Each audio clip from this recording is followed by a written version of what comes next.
জাতীয় দল আছে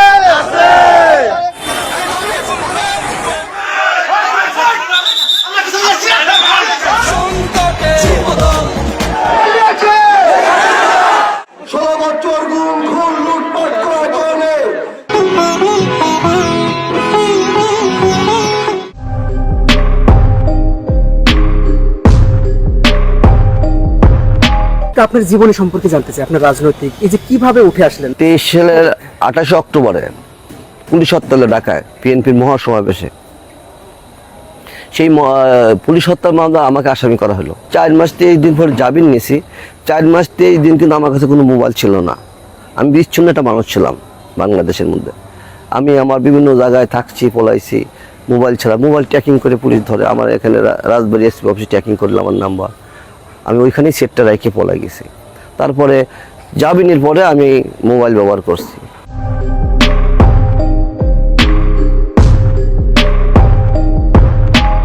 ডিবি গিয়ে ফেললো।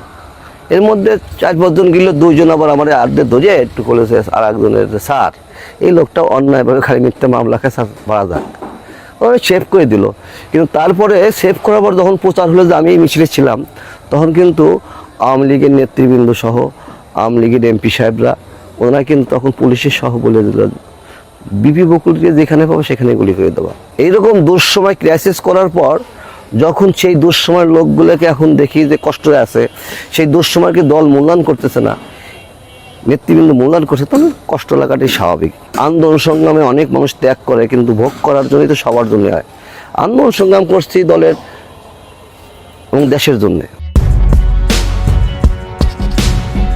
নেতৃত্বে থাকে যারা জেল জুলুম অন্যায় অত্যাচার খাটছে। আমি কাশিমপুর, সেন্ট্রাল কেরানীগঞ্জে এসব জায়গায় জেল খাটছি, কিন্তু এগুলি আমার কোনো আফসোস কষ্ট নাই।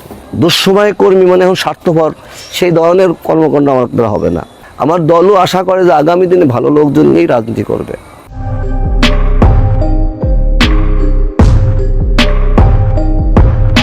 চা খাইতে পারি না, কারো একটা গিফট দিতে পারি না, কারো কোনো খরচ দিতে পারি না। আমার একটা প্রোগ্রামে হাজার হাজার লোক আসে।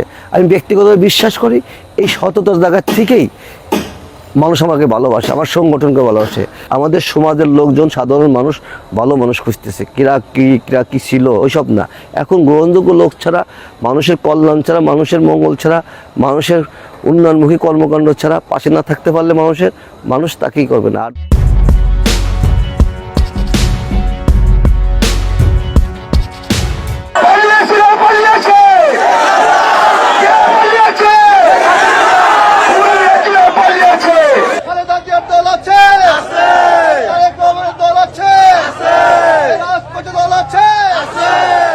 আমার মাসুম বাচ্চা, আমার ভাই, আমার বোন, ছাত্র রক্তের মধ্য দিয়ে আজকে দেশ একটি স্বাধীন জায়গায় এসে দাঁড় হয়েছে।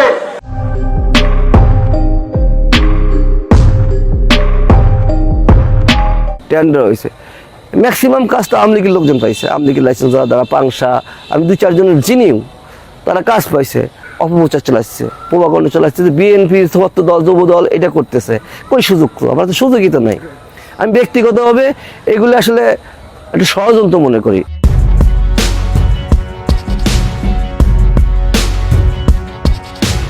আমি ব্যক্তিগতভাবে আমার জীবনে এই জেলার একজন মানুষও বলতে পারে না কেউ কাছে আমার একটা পানের টাকা পায়।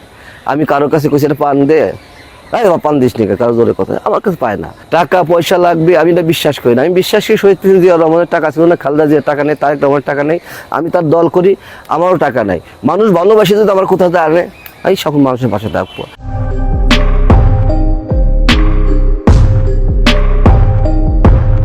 যা আমরা মনে করতেছি 12ই ফেব্রুয়ারি নির্বাচন হবে, এখনো কিন্তু অনেক মানুষ চাচ্ছে না নির্বাচন হোক।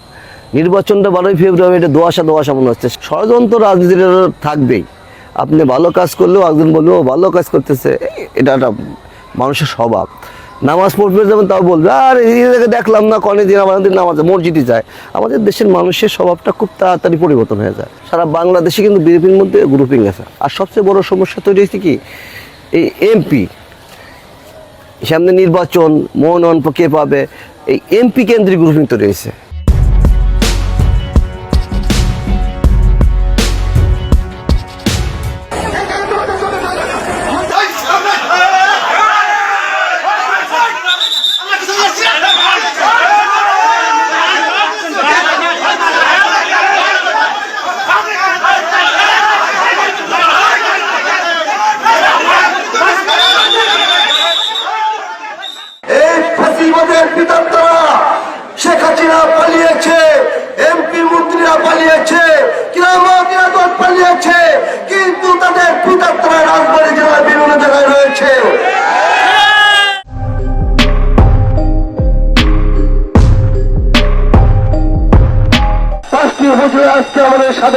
মানুষের চিকিৎসা দেওয়ার স্বার্থে আজকে আমাদের ফ্রি ক্যাম্প চলছে। দেশ তারেক রহমানের নির্দেশে সারা বাংলাদেশের ঠিক একই অবস্থায় আমরা মানুষের পাশে এসে দাঁড়িয়েছি। মানুষ মানুষের জন্যে, জীবন জীবনের জন্যে, পার হয় তোমাকে ধরে দুর্বল মানুষ যদি হয় মানুষ, লজ্জা কি তুমি পাবে না?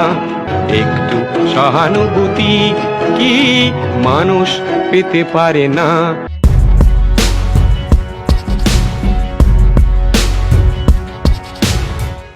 এখন সবাই মিলে যদি দেশটা ভালো করা যায়, সবাই মিলে যদি রাজবাড়িটা ভালো করা যায়, তাহলে আমার কাছে ভালো লাগবে। আমরা মনে করি এই এত বড় ত্যাগের মধ্য দিয়ে আশা করতেছি আগামী দিনে ভালো কিছু আসবে।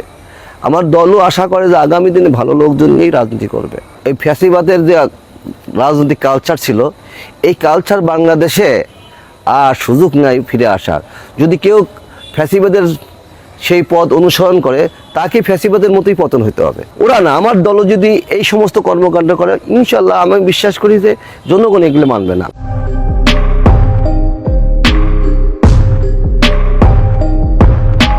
মাদক যদি এভাবে চলতে থাকে, আমাদের যুব সমাজ ধ্বংস হয়ে যাবে। আজকে যারা আমরা আছি, আমরা তো সারা জীবন যুবক থাকবো না। আমাদের দ্বারা এখন রাষ্ট্র চালাচ্ছে, তারা তো সারা জীবন তাই চালাবে না। মানুষ তো মরণশীল, সব মারা যাবে।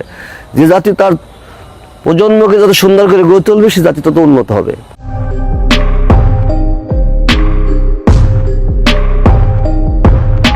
শহীদ প্রেসিডেন্ট জিয়া রহমানের সহধর্মিণী খালেদা জিয়া বাংলাদেশের প্রধানমন্ত্রী প্রমাণ রেখেছেন যে আমরা সৎ এবং সুন্দর পলিটিক্স তারা করে। তারেক রহমান সেই একই অবস্থা। সেই জন্য আমরা আশা করি যে দেশের জন্য কিছু হবে, মানুষের জন্য কিছু কাজ করবে। এটা আমার ব্যক্তিগত এবং আমার মানুষের আশা। কিন্তু মানুষ এই ধরনের কিছু নেতৃত্ব বাংলাদেশে আশা করতেছে না।